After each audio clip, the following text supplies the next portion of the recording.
목차는 목차는 토양이란 그리고 토양 오염 그리고 토양 오염의 원인 그리고 토양 오염에 대한 해결을 위한 노력에 대해서 순서대로 한번 이야기해 보도록 하겠습니다. 첫 번째, 토양이란 먼저 토양 오염에 대해서 이야기하기 전에 말 의미를 한번 제대로 알아보고 시작하는 게 좋을 것 같다고 생각해서 토양의 사전적 의미를 먼저 들고 와봤습니다.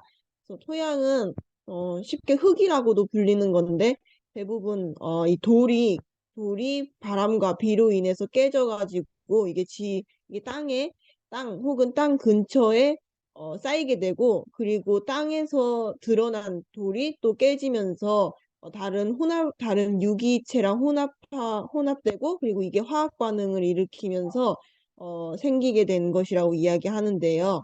그래서 이런 흙에는 그냥 이렇게 돌가루만 있는 게 아니라 공기랑 물이 함께 있어서 이런 흙에는 식물이 자랄 수 있게 된다고 합니다. 그래서 식물의 뿌리가 이 흙에서 양분과 수분을 흡수하면서 성장하기 때문에 이 흙은 생명 현상의 근원이라고도 이야기한다고 합니다. 밑에 사진 보시면은 이렇게 흙이 생기는 과정에 대해서 잘 보여준 사진이 있어서 들고 와 봤는데요. 기반암이 여기 이 회색 부분, 땅 밑에 회색 부분 이걸 기반암이라고 하는데 기반암이 지표에 땅에 드러나게 되면서 바람과 비에 의해서 깨지면서 모질물이라는 게 된다고 합니다. 그래서 이 모질물이라는 게 다시 또 쪼개지면서 이 표토라는 게 되고 이 표토, 우리가 알고 있는 이 흙에서 식물이 자란다고 합니다. 그래서 이 식물에 있던 이 흙에 있던 유기물들이 스며들면서 심토하게 만들어지면서 우리가 알고 있는 토양이라는 게 완성된다고 해요. 그래서 이 토양 오염이 무엇인가라고 봤을 때 토양 오염이란 인간의 활동으로 인한 화학 물질 및 토양 환경 교란으로 인해서 토지 황폐화가 발생하는 현상이라고 말하는데 단어가 좀 어려운 것 같아서 쉽게 말하면은 이 토양 오염이라는 거는 사람이 활동을 하게 되면서 만들어내는 화학 물질이라는 게 있는데 이 화학 물질이 토양에 있던 아까 그 식물 같은 환경을 어지럽히게 되면서 토양을 나중에 못 쓰게 되는 상태가 되는데 이거를 토양 오염이라고 한다고 해요. 그래서 토양은 오염 물질을 자연 저감시킬 수 있는 유기물 또한 포함하고 있기 때문에 스스로 환경 오염을 줄일 수 있는 기회를 제공하는 역량이 존재한다고 합니다. 이게 무슨 말이냐면은 토양이라는 게 그냥 흙이고 우리가 밟을 수 있고 그리고 식물이 자라는 것에서 끝나는 게 아니라 우리 계속 환경에 대해서 이야기하는데 이 환경 오염을 이 흙이 줄여준다고 해요. 그래서 스스로 재생 능력이 있기 때문에 이런 재생 능력이 있는 유기물을 포함하고 있기 때문에 환경 오염을 줄일 수 있는 기회를 흙이 제공한다고 합니다. 그래서 이 토양 내에서 오염 물질과 이 흙이 화학적 과정에 의해서 분해되었던 물질들에 의해서 어, 이제 작용을 하게 되는데 이런 것들이 화학 물질로 인해서 오염되면 이 토양이 못 쓰게 되는 거에서 끝나는 게 아니라 이것들이 아까 토양에는 물도 같이 있다고 했잖아요. 그래서 이런 물이랑 토양에 오염된 것들이 대기나 혹은 지하수로 이동을 하게 된다면은 생태계와 그리고 인간이 직접적으로 독성 물질을 흡수하게 되고 그리고 이런 것들로 작용을 할 수 있게 된다고 합니다. 그래서 이렇게 토양 오염이 생각보다 우리가 많은 영향을 받게 되고 그리고 심각한 상황이란 걸 알게 됐는데 이런 토양 오염의 원인으로는 어떤 게 있는지 한번 알아봤습니다. 그래서 되게 다양한 것이 있었는데 가장 커다란 카테고리로 크게 세 개로 이야기해 보면은 가정 오염과 산업 오염 그리고 농업 오염으로 세 가지로 나눌 수 있었습니다. 그래서 옆에 보시면은 가정오염, 산업오염, 농업오염에 해당되는 것들을 한번 생활 폐기물 세제, 그리고 오수, 농약 이런 걸로 간단하게 설명을 해봤는데요. 더 자세히 가정오염, 산업오염, 농업오염이 무엇인지 한번 이야기해 보도록 하겠습니다. 가정오염은 생활 폐기물과 폐수로 흘러드는 세제의 양이 증가하면서 발생하는 오염이라고 합니다.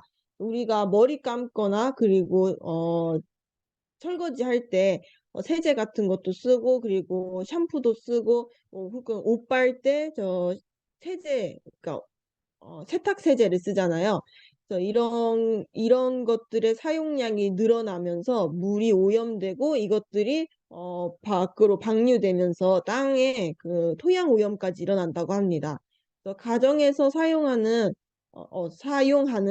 일회용품, 플라스틱 등은 땅속에서 잘 썩지 않으며 토양 내에서 화학 물질을 내뿜고 폐기되기까지 너무 많은 오랜 시간이 걸린다고 하는데요. 그래서 이 아까 말씀드렸다시피 샴푸 이런 것들이 수질 오염이 되는 요소 또한 토양 오염의 원인으로까지 작용한다고 합니다. 그래서 우리가 집에서 쓰는 샴푸 그리고 린스 혹은 세제 이런 것들이 수질 오염의 문제뿐만 아니라 이렇게 토양 오염까지 발생한다고 하니까 심각한 문제인 걸 알 수 있습니다. 그 다음은 산업오염인데요. 산업오염은 되게 우리가 이거는 좀 많이 들어본 이야기인데 대부분 이런 산업체에서 발생하는 오염 물질을 방류하거나 그리고 땅에 묻어버리거나 하면서 발생하는 거라고 합니다. 그래서 700여 가지의 다른 물질들을 배출을 한다고 할 정도로 이게 심각한 문제인 걸 알 수 있었는데요.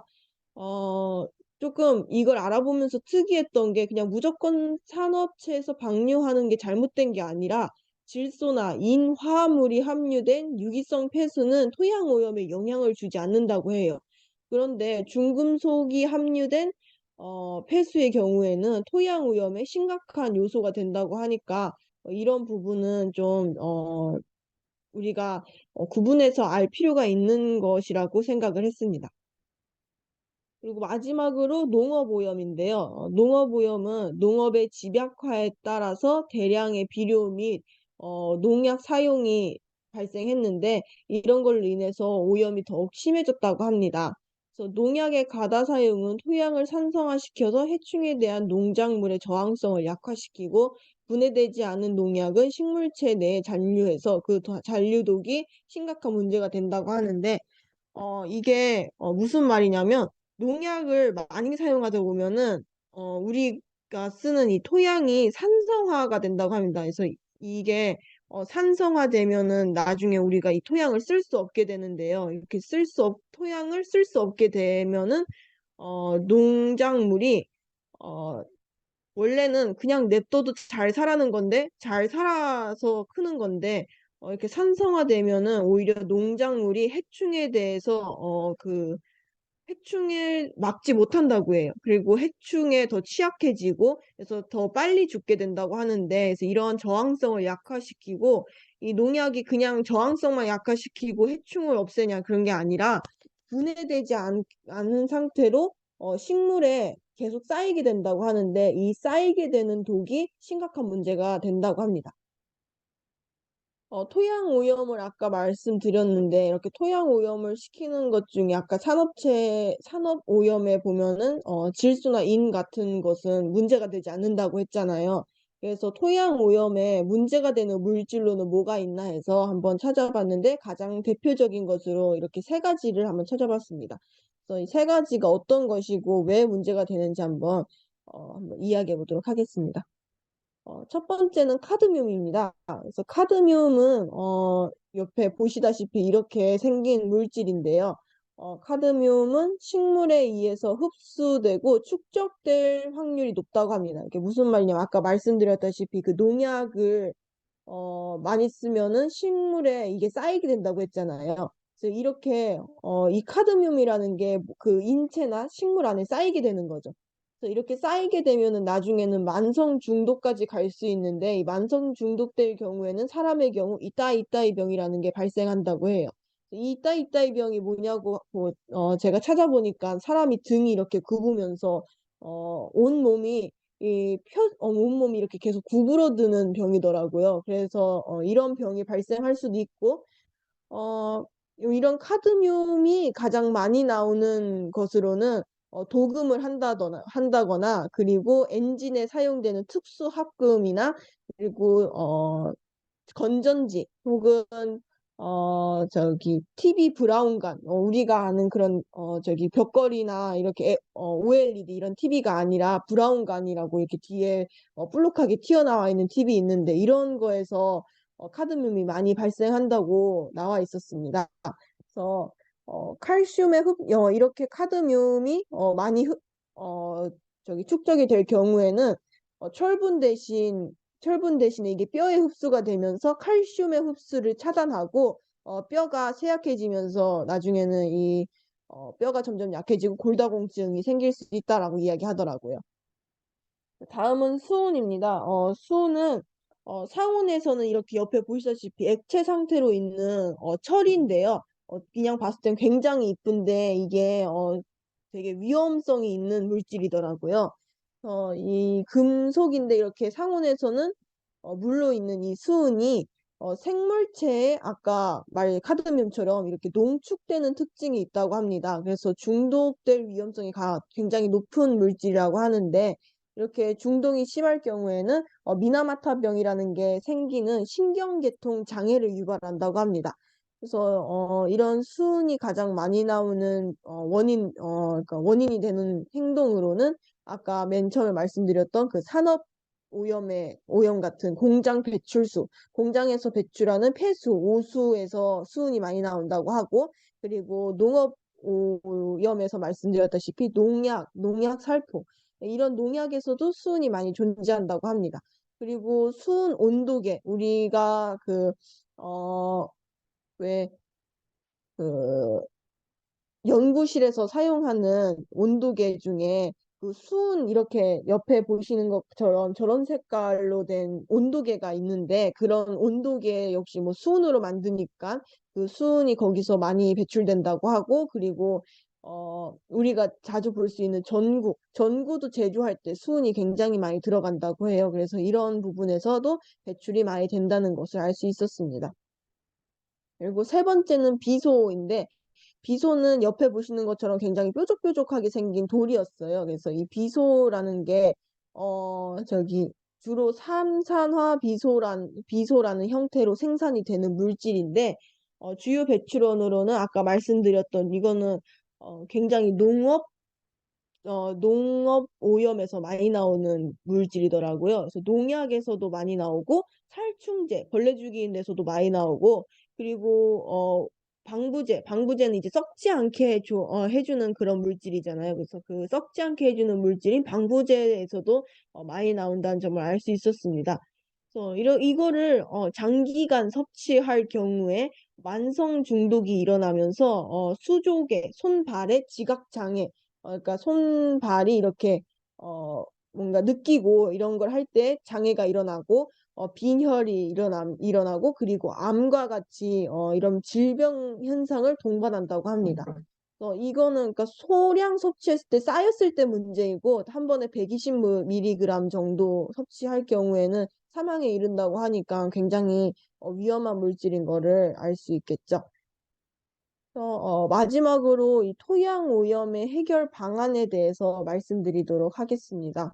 이 토양 오염은 그러니까 토양 오염 해결에는 굉장히 많은 방법이 있었는데 제가 찾아온 거는 저희가 생활 속에서도 할 수 있는 걸 한 몇 개 찾아봤어요. 그거 외에는 약간 국가적으로 어떤 조치를 하고 혹은 어떤 기계를 사용해서 토양 오염을 해결한다라고 하는데 사실 그거는 저희가 생활 속에서 실천하기 굉장히 어려운 일이잖아요. 그래서 저희는 환경봉사단이니까 생활 속에서 우리가 직접 실천할 수 있는 걸 한 몇 개를 찾아봤거든요. 그래서 첫 번째는 쓰레기, 일회용 배출량 줄이기였어요. 저희가 매번 얘기하는 거지만 뭐 다회용품 쓰고 일회용품을 줄이자 이런 얘기를 많이 하는데 이게 맨 처음에 말씀드렸던 것처럼 대기 오염, 뭐 수질 오염 이런 것에도 문제가 되는 거지만 그 토양 오염에도 문제가 되는 거기 때문에 쓰레기 일회용 배출량을 줄여야 된다를 가져왔는데 여기서는 산업체에서 제조 과정에서 폐기물을 줄이고 이렇게 되도록 노력하고라고 했는데 저희가 중요하게 볼 부분은 이 뒷부분이겠죠. 가정에서는 일회용품을 줄이고 다회용품을 사용하도록 노력해야 한다라고 이야기했는데 다회용품을 사용한다는 게 굉장히 어려운 게 아니라 지금 우리가 쓰고 있는 종이컵 혹은 일회용 비닐봉지 이런 걸 좀 줄이고 저희 텀블러나 아니면 우리가 그 현장 활동 때 만들었던 그런 에코백 이런 거를 사용하도록 노력해보자라고 이야기할 수 있어요.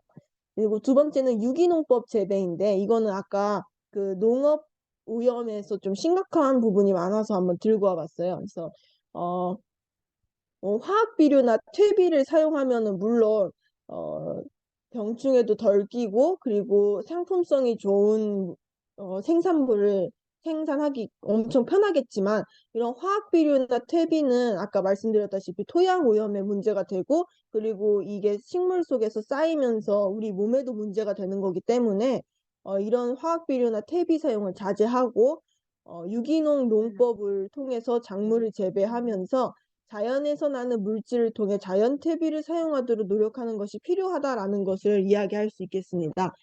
이 유기농 농법이라는 게 한국에서는 뭐 벼를 우리는 많이 심으니까 우렁이 농법인 우렁이를 키워서 그 잡초를 죽인다던가 이런 식으로 농법이 있기도 하고 제가 알고 있는 걸로는 그 퇴비로 사용하는 식물이 또 있다고 그래요. 그래서 이렇게 퇴비로 사용하는 식물을 키우기도 하고 혹은 우리가 수확하고 남은 그 어, 수확하고 먹지 못하는 부분이 있을 거 아니에요. 그래서 그런 부분을 이용해서 퇴비를 만들기도 해서 이렇게 유기농으로 농법을 가능하기도 하다니까 이렇게 자연에서 나는 물질을 이용해서 유기농 그리고 자연적인 퇴비를 만들어서 이제 생산을 하는 게 중요할 것 같다라고 생각을 했습니다.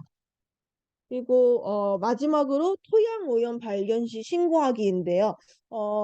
만약에 우리가 토양 오염이 되는 사례를 발견을 했다. 그렇다면은 빨리 신고하는 게 굉장히 좋다고 이야기합니다. 그래서 왜냐하면 토양 오염이라는 게 만약에 내가 한 어느 정도라고 해야 할까?